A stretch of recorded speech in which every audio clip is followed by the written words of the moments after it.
আসসালামু আলাইকুম। প্রিয় শিক্ষার্থীরা, আজকে আমরা প্যাসিভ থেকে অ্যাক্টিভ করব, প্যাসিভ ভয়েস থেকে অ্যাক্টিভ ভয়েস করব। প্যাসিভ ভয়েস, সেটা যে প্যাসিভ ভয়েসে আছে সেটা আমরা কিভাবে চিনব?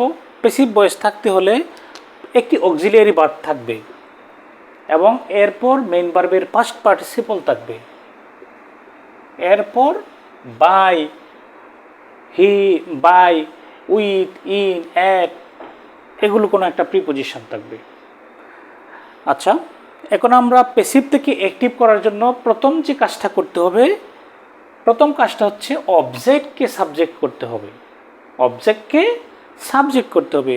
তাহলে যদি আমরা এই সেন্টেন্সটার দিকে লক্ষ্য করি, a liar is hated by হিম।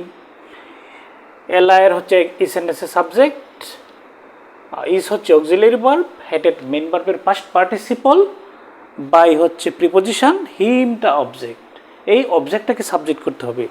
হিম এর সাবজেক্ট হচ্ছে হি, বসালাম আমরা হি। প্রথম কাজ হচ্ছে অবজেক্টকে সাবজেক্ট করা, তারপর মেইন ভার্বের পাস্ট পার্টিসিপলের আগে কি আছে সেটা দেখতে হবে। এই সেন্টেন্সে মেইন ভার্বের পাস্ট পার্টিসিপল হচ্ছে হেটেড, এর আগে আছে ইজ, তখন এম ইজ আর যদি থাকে সেটা উঠে যাবে, উঠে মেইন ভার্বের প্রেজেন্ট ফর্ম বসবে, হেইট, হেইট। কিন্তু এখানে হি থার্ড পারসন সিঙ্গুলার, তখন ভার্বের সাথে এস অথবা এস যোগ হবে, একদম বেসিক একটা নিয়ম। হি হেটস, তারপর কি হবে? সাবজেক্টটাকে অবজেক্ট করতে হবে, হি হেটস আ লায়ার। এই তো প্যাসিভ থেকে অ্যাক্টিভ হয়ে গেল। আমরা কি করলাম? বাইকে উঠিয়ে দিতে হবে।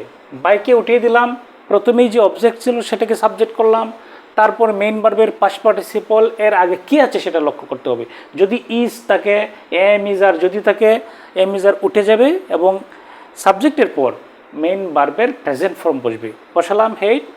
তারপর আমরা দেখতে পাই সাবজেক্টটা থার্ড পারসন সিঙ্গুলার, তখন ভার্বের সাথে এস বাই এস হবে, বসালাম এস, এরপর সাবজেক্টটাকে অবজেক্ট।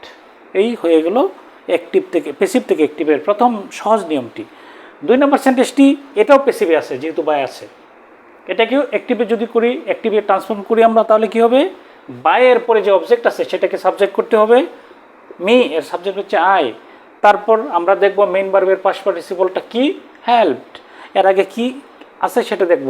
মেইন ভার্বের পাস্ট পার্টিসিপল হেল্প, এর আগে ওয়াজ আছে, ওয়াজ উঠে যাবে এবং মেইন ভার্বের পাস্ট ফর্ম হবে। আমি আবারও বলছি, মেইন ভার্বের পাস্ট পার্টিসিপলের আগে এম ইজার আছে নাকি ওয়াজ ওয়ার আছে সেটা দেখতে হবে। যদি এম ইজার থাকে, এম ইজার উঠেই ভার্বের প্রেজেন্ট ফর্ম, আগের নিয়মটাতে আমরা করেছি। কিন্তু ওয়াজ ওয়ার যদি থাকে, ওয়াজ ওয়ার উঠে গিয়ে ভার্বের পাস্ট ফর্ম, ওয়াজ উঠে ভার্বের পাস্ট ফর্ম হেল্পড। তারপর সাবজেক্টকে অবজেক্ট করতে হবে, দ্য ম্যান। মনে রাখতে হবে বাই উঠে যাবে এবং অক্সিলিয়ারি ভার্বটা উঠে যাবে। তাহলে the man was help by me, এটা প্যাসিভ আছে, এটাকে অ্যাক্টিভ করলে কি হবে? প্রথমে বাই উঠিয়ে এরপরে যে অবজেক্ট আছে সেটাকে সাবজেক্ট করতে হবে, মি এর সাবজেক্ট হচ্ছে আই। তারপর ওয়াজ উঠে যাবে, উঠে ভার্বের পাস্ট ফর্ম হেল্পড, তারপর সাবজেক্টটাকে অবজেক্ট। তেমনিভাবে 3 নম্বর সেন্টেন্সটাকে আমরা যদি ট্রান্সফর্ম করি, প্যাসিভ থেকে অ্যাক্টিভ করি, এখানেও বাই আছে, বাইয়ের পরে অবজেক্ট হি, হিম, এটাকে সাবজেক্ট করলে হি হবে। তারপর am not, is not, are not যদি থাকে, আমরা সহজভাবে ডু নট অথবা ডাজ নট বসাবো। সাবজেক্ট অনুসারে এরপরে ডু নট অথবা ডাজ নট বসাবো। হি এর সাথে আমরা জানি ডাজ নট হবে, ইজ নট উঠে সাবজেক্টের পর ডু নট অথবা ডাজ নট। হি এর সাথে কী বসে? Does not. তারপর মেইন ভার্বের প্রেজেন্ট ফর্ম, ডট এর প্রেজেন্ট হচ্ছে টিচ। তারপর সাবজেক্টটাকে অবজেক্ট করতে হবে, দ্য বয়। প্রথম কাজটা কি? বাই উঠিয়ে দেওয়া এবং ইজ নট আর নট উঠিয়ে দেওয়া। তাহলে কি বসালাম? প্রথমে হিম অবজেক্টটাকে সাবজেক্ট করলাম, তারপর am not, is not, are not যদি থাকে এর পরিবর্তে ডো নট অথবা ডাজ নট বসবে সাবজেক্ট অনুসারে। এখানে হি হচ্ছে সাবজেক্ট, এই সাবজেক্টের সাথে ডাজ নট বসালাম। এরপর মেইন ভার্বের পাস্ট পার্টিসিপলটাকে প্রেজেন্ট ফর্ম করতে হবে, টিচ বসালাম, তারপর সাবজেক্টটিকে অবজেক্ট করলাম। ঠিক আছে, হয়ে গেল এটা প্যাসিভ থেকে অ্যাক্টিভ। তারপর 4 নম্বর নিয়ম, 4 নম্বর সেন্টেন্সটা হচ্ছে the book was not bought by me. এটাও সেম, বাই উঠে যাবে, এরপরে যে অবজেক্ট আছে সেটা সাবজেক্ট হবে আই। এখানে ওয়াজ নট আছে, মেন ভার্বের পাস্ট পার্টিসিপলের আগে যদি ওয়াজ নট অথবা ওয়ার নট থাকে তাহলে ওয়াজ নট ওয়ার নট উঠে সাবজেক্টের পরে ডিড নট বসবে। সাবজেক্টের পর কি বসবে? Did not. তাহলে বসালাম did not, I did not. তারপর ভার্বের প্রেজেন্ট ফর্ম বাই, তারপর সাবজেক্টটাকে অবজেক্ট করতে হবে দ্য বুক। হয়ে গেল। বাই উঠিয়ে দিলাম প্রথমেই, অবজেক্টটাকে সাবজেক্ট করলাম। তারপর ওয়াজ নট ওয়ার নট যদি থাকে সেটা উঠে ডিড নট বসবে। তারপর মেইন ভার্বের পাস্ট পার্টিসিপলটাকে প্রেজেন্ট ফর্ম করতে হবে। তারপর সাবজেক্টকে অবজেক্ট। আমরা জানি do not, does not, did নটের পর সবসময় ভার্বের প্রেজেন্ট ফর্ম হয়। এখন আমরা আর একটা ভিন্ন রকম সেন্টেন্স করব, যে সেন্টেন্সটাতে কোনো অবজেক্ট থাকবে না, তখন অবজেক্ট হিসেবে উই অথবা পিপলকে ধরতে হবে, ধরেই সেটাকে সাবজেক্টের জায়গায় বসাতে হবে। যেমন আমরা একটা উদাহরণের দিকে লক্ষ্য করি।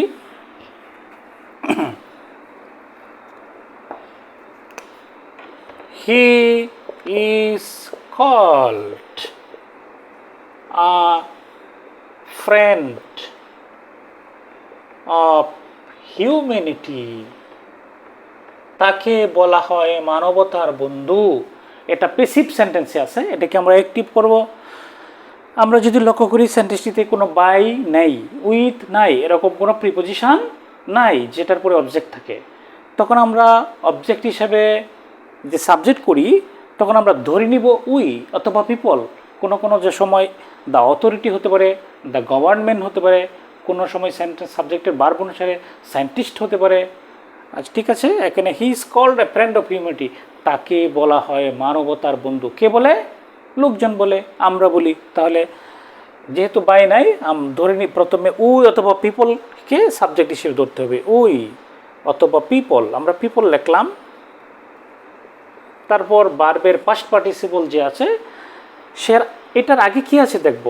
ভার্বের পাস্ট পার্টিসিপল হচ্ছে কল্ড, এর আগে ইজ আছে, ইজ উঠে যাবে, তখন এই ভার্বের প্রেজেন্ট ফর্ম। তারপর এই সাবজেক্টটাকে অবজেক্ট করতে হবে হিম, এরপর বাকি অংশটা জাস্ট বসিয়ে দেব। He people call him a friend of humanity, a friend of humanity. আমি আবারও রিপিট করছি রুলসটি, কৌশলটা। যখন কোনো প্যাসিভ সেন্টেন্সে বাই থাকবে না, সাধারণত বাই থাকবে না, এরপরে সাধারণত অবজেক্ট থাকে না, তখন আমাদেরকে পিপল অথবা উইকে সাবজেক্ট হিসেবে ব্যবহার করতে হবে। এরপর মেন ভার্বের পাস্ট পার্টিসিপল এর আগে ইজ আছে নাকি ওয়াজ আছে সেটা লক্ষ্য করতে হবে। এমিজার আছে নাকি ওয়াজওয়ার আছে, যদি এমিজার থাকে সেটা উঠে ভার্বের প্রেজেন্ট ফর্ম, ওয়াজওয়ার থাকলে সেটা উঠে গিয়ে ভার্বের পাস্ট ফর্ম, তারপর সাবজেক্টকে অবজেক্ট প্লাস বাকি অংশ। আশা করি তোমরা সেটা বুঝতে পেরেছো। Thank you very much.